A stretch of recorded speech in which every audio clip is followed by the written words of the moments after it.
आज मी इथं कोणत्याही पक्षाची वकिली करायला इथं आलेलो नाही, तर तुमच्या, माझ्या आणि या देशातल्या प्रत्येक सामान्य नागरिकांच्या मनातला जो जळजळीत प्रश्न विचारायला आलोय, जो आज प्रत्येकाच्या ओठावर आहे.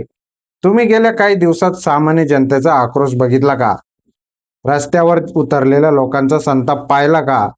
महागाई, बेरोजगारी, भ्रष्टाचार आणि शेतकऱ्यांच्या हाल अपेष्टा कंटाळलेली ही जनता जेव्हा विचिडते ना, तेव्हा 4 दिवसात भले भले सिंहासन हलवून सोडते. कोणत्याही पक्षाचा माज उतरायला या जनतेला 4 दिवस सुद्धा खूप होतात, हा इतिहास आहे.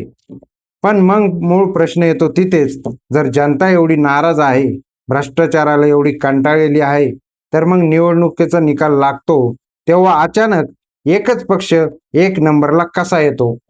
हा देशातल्या करोडो मतदारांना पडलेला सगळ्यात मोठा प्रश्न आहे. लोक म्हणतात, आम्ही मतदान तर दुसऱ्याला केलंय, मग हे कमळ कस काय फुललं? आज देशातील जनता थेट ईव्हीएम मशीनवर संशय व्यक्त करीत आहे.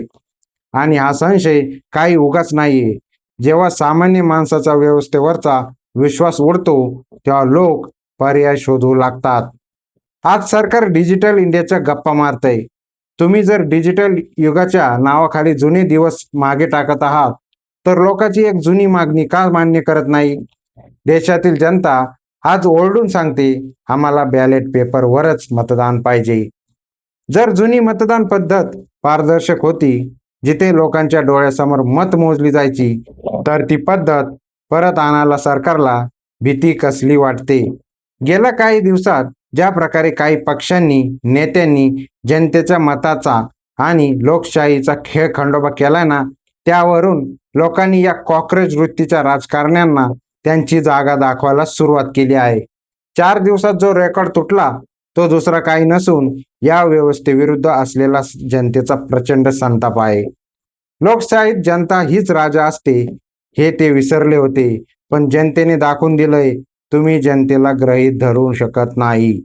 निवडणुका पारदर्शकच झाल्या पाहिजे. जर जनतेच्या मनात शंका असेल, तर बॅलेट पेपरवर निवडणूक घेऊन दूध का दूध आणि पाणी का पाणी करायला काय हरकत आहे? हा प्रश्न माझा नाही, हा प्रश्न तुमचा आहे. तुमच्या मताच्या अधिकाराचा आहे. तुम्हाला काय वाटतं? देशात पुन्हा बॅलेट पेपरवर मतदान झालं पाहिजे की नाही? आणि हा जनतेचा आक्रोश या भ्रष्ट नेत्यांची झोप उडवणार की नाही? तुमचं मत खाली कमेंट बॉक्समध्ये नक्की सांगा.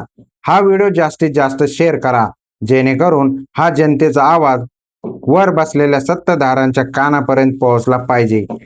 जय हिंद, जय महाराष्ट्र.